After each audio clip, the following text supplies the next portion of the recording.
কণ্ঠ এক। যতদিন পর্যন্ত না সেই আশাভঙ্গ হবে ততদিন পর্যন্ত পতাকা নিয়েই নিশ্চয়ই বসে থাকবো। একেবারে শেষ প্রশ্ন, আপনি সেই একই কথা, আনুগত্য দলের পাশে আছেন, দল কি আপনার পাশে আছে? কে থাকলো না বড় কথা না, আমি তো আছি। এই যে এত সংখ্যক মানুষ আমাদের ভোট দেয়, তারা কি সবই দলের সদস্য হয়? কিন্তু তারা দলের পতাকাকে বিশ্বাস করে বলেই তো ভোট দেয়। আজকে বেহালায় আপনি যাচ্ছেন, সেটা হচ্ছে তৃণমূল কংগ্রেসের নেতা হিসাবে না বিধায়ক হিসাবে? আমি বেহালার মানুষ হিসেবে যাব। যে বেহালার মানুষ আমাকে পরিষদীয় রাজনীতিতে বিজয় তিলক পরিয়ে বিধানসভায় পাঠিয়েছিল, যারা আমাকে পরপর 5 বার একই জায়গা থেকে পছন্দ করেছিল, সেই মানুষের কাছেই যাব। আমি তো বিচারালয়ে বিচারাধীন বিষয় নিয়ে কথা বলতে পারবো না, কিন্তু গণদেবতার কাছে আমার মনোভাব নিশ্চয়ই আমি ব্যক্ত করতে পারবো। কি বলবেন, তাদের কাছে কি বলবেন আজকে?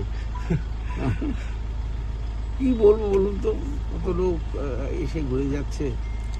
আমি বলছি, কেউ বললো আর বোধহয় পার্থদা সুস্থ হতে পারবে না, কেউ বললো আর বোধহয় দাঁড়াতে পারবে না, কেউ বললো যে জেলেই হয়তো।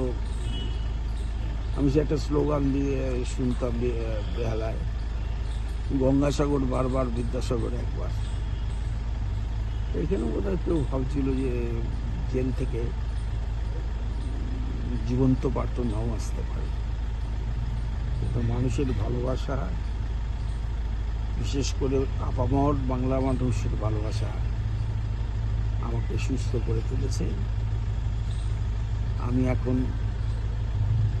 তাদের প্রতি দায়বদ্ধ, যারা আমার এখনো পর্যন্ত আড়ালে আবডালে কখনো সশরীরে এসে তাদের মনের দুঃখের কথা বলে, তাদের পাশে আমি আছি, নিশ্চয়ই থাকবো। ঠিক আছে। আমি আপনাকে বলি যে ভাতা দেওয়াটাই তো প্রথম নয়। এটা যে বলছেন যে ভাতা ভাতা করে চিৎকার করছেন, ভাতা দেওয়াটা এটা প্রথম নয়। ভাতা তো বামপন্থীরাও ভাতা দিয়েছে, নানাভাবে ভাতা দিয়েছে। বিজেপি গভর্নমেন্ট, কেন্দ্রীয় সরকার বা বিজেপি শাসিত রাজ্যেও ভাতা আছে। আমাদের নির্বাচন ইস্তাহারেও আমার যতদূর মনে পড়ে এই কথার উল্লেখ ছিল। ভাতাটা একটা অন্য মাত্রার, কিন্তু কর্মসংস্থানটা সবচেয়ে আগে। এই আওয়াজ তোলা 2 কোটি লোকের চাকরি দেবো বলে দুটোও দিতে পারলাম না, এ না করে যে কর্মসৃষ্টি করা এবং কর্মসংস্থানের সুযোগ করে দেওয়া, আমার কর্পোরেট জীবনেও আমি তা করেছি। আমাকে যারা ঢিল মারছে, কাদা মারছে, তারা ভেবে দেখুক যে সেই সময় কত লোকের মমতা ব্যানার্জির মুখ্যমন্ত্রীত্বে কর্মসংস্থান হয়েছে। আমি সেই বিশ্বাস থেকে সরে যেতে পারছি না। আমাদের প্রধান ইস্যু হওয়া উচিত, যে ইস্যু নিয়ে আমরা এগিয়ে এসেছিলাম। আপনাদের সকলেরই মনে আছে যে কৃষি আমাদের ভিত্তি, শিল্প আমাদের ভবিষ্যৎ, এটা বামপন্থীরা বলেছিলেন, কিন্তু ভবিষ্যৎ তৈরি করতে পারেনি। আমরা মানুষকে মমতা বন্দ্যোপাধ্যায়ের সংগ্রামী ইতিহাসকে সামনে রেখে সেদিন জয়যুক্ত হয়েছিল। আমার নিজের ধারণা যে আমরা এই যে প্রশ্নটা যখন করলেন তখন বলি কর্মসংস্থান তো নানাভাবে হয়। হাতে কাজ, পেটে ভাত, মাথার উপরে ছাদ, আমি এখন সেটাই বিশ্বাস করি। কিন্তু সেক্ষেত্রে আপনি বললেন অনেকেই ঢিল ছুটছে, সেখানে থেকে কর্মসংস্থানকে কেন্দ্র করে দুর্নীতি পশ্চিমবঙ্গে, এইটাও তো বারবার করে এই প্রশ্ন উঠে আসবে। এই যে তো আপনারা তুলছেন, একটা প্রমাণ দিতে পারছেন না। যদি সময় আসে সেই সমস্ত লোকদের বিরুদ্ধেও নিশ্চয়ই আইনানুগ ব্যবস্থা নেই, কিন্তু যেহেতু আইনের বিষয়, তাই জন্য আমি এখন কোনো কথা বলছি না। যাদের ধরা উচিত তাদের ধরছেন না। একটা স্বয়ংশাসিত সংস্থায় যদি কোথাও অনিয়ম হয়ে থাকে, নিশ্চয়ই তার শুদ্ধিকরণ দরকার। কিন্তু মন্ত্রীকে যেভাবে আক্রমণ করা হলো, মনে হলো যেন একটা অন্য দলের মন্ত্রী, শাসক দল মন্ত্রী, এই যে এরকম একটা ভাব। 21 পর্যন্ত তো কেউ কিছু করেনি। এই আপনারাই তো আমাদের সঙ্গে, আপনাদের কোনো এডিটার, কোনো তারা তো আমাদের গাড়িতে করে প্রেস ক্লাবে নিয়ে গিয়েছিল মমতা বন্দ্যোপাধ্যায়ের সাথে, সেখানেও তো আমরা মোকাবিলা করেছি। দেখুন, সমস্যা থাকবে।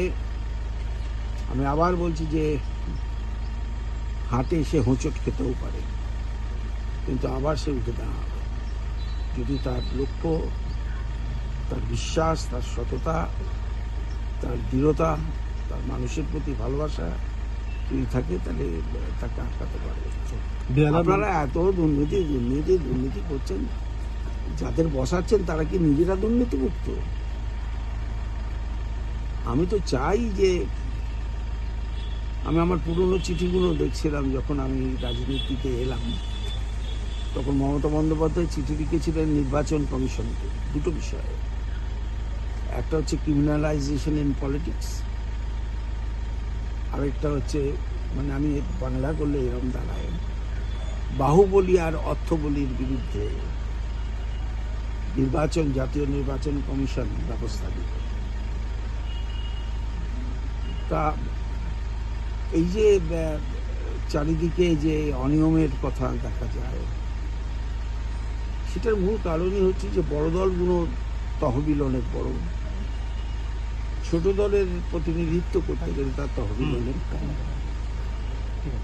সেই কারণে তখন বলা হয়েছিল যে আপনারা জাতীয় নির্বাচন কমিশন সমস্ত নির্বাচনে প্রার্থীদের খরচ বহন করবে।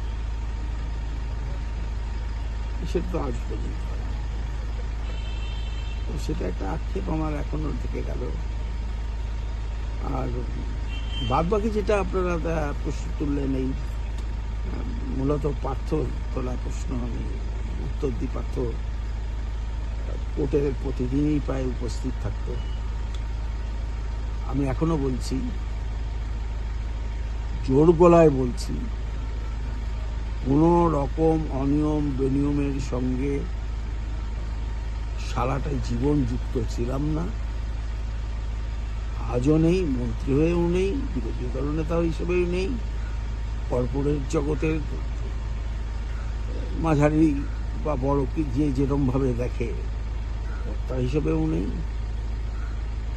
তো সুতরাং সমাজের যে একটা প্রতিষ্ঠিত জায়গা, তাকে ধাক্কা মেরে সরানোর যদি কেউ চেষ্টা করে,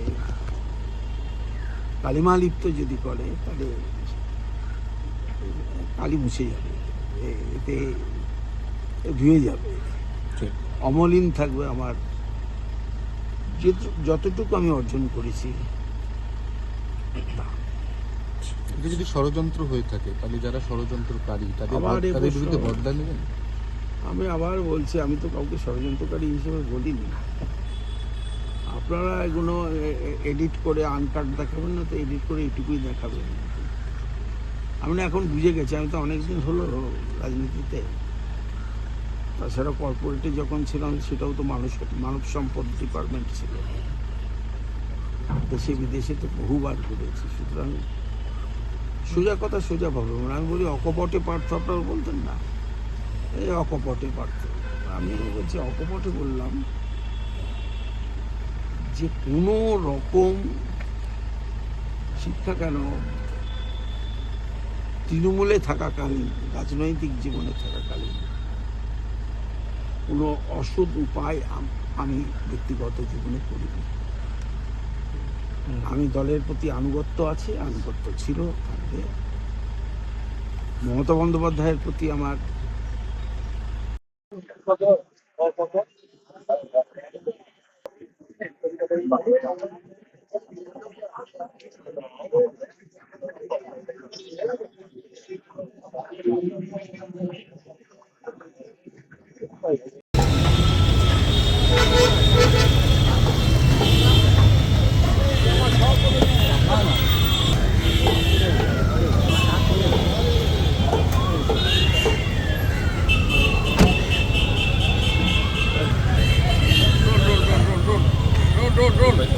বেহালা পশ্চিমের বিধায়ক প্রার্থী দলনেতা, তারপর বিধায়ক, মন্ত্রী, মাঝখানে 3-3.5 বছর গ্যাপ, আবার বেহালা